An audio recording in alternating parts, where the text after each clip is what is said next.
Imagine you're standing in an empty room, sinking shot after shot on a pool table. You're relaxed, focused, and playing flawlessly. Then, the person you're on a date with walks through the door and leans against the wall to watch. You might assume the sudden pressure would make your hand shake, but the odds are you're actually going to play better than when you were alone. Psychologists call this specific performance boost social facilitation. It happens in everyday life all the time. Think about being at the gym.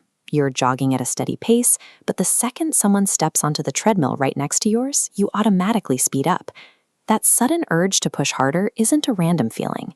It is a measurable, invisible psychological force that alters human behavior the exact second another person enters the room. Back in 1898, a researcher named Norman Triplett spent a lot of time observing bicycle races. He noticed a curious pattern in the lap data.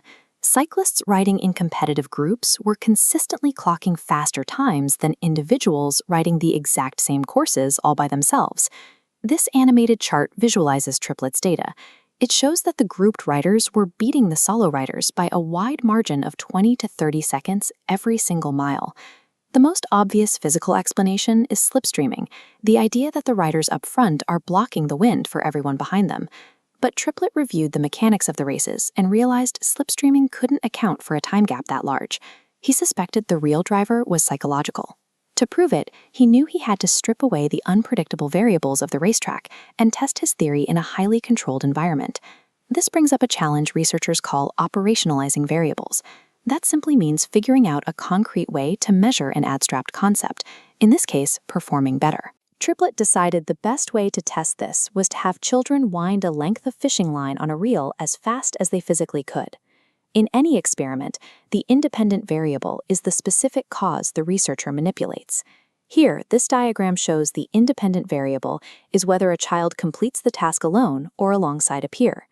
During the first phase of the test, Triplett placed the children in a room entirely by themselves to wind the reel. Then he brought them back and had them perform the exact same reeling task, but this time paired with another child in the room. To measure the effect of that peer, he tracked the dependent variable, which was simply the amount of time it took to finish winding the line. The data revealed that the children reeling in the presence of others consistently outperformed those doing the task in isolation. By timing a group of kids playing with fishing reels, Triplett demonstrated that human social behavior could be isolated, measured, and scientifically understood. It is widely considered the very first experimental study in social psychology. Before you start inviting crowds to watch you do your taxes or parallel park, there is a crucial limitation to the Triplett effect. Social facilitation does not apply universally to everything we do. That performance boost only kicks in when you are engaged in simple or highly practiced tasks. If you attempt a highly complex or unpracticed task in front of an audience, the extra arousal from being observed triggers the exact opposite reaction. You'll likely panic, stumble, and perform worse. And this is a deeply wired biological response. Researchers have found that even cockroaches exhibit social facilitation, running faster down a simple maze when other roaches are watching, but struggling when the maze is complex.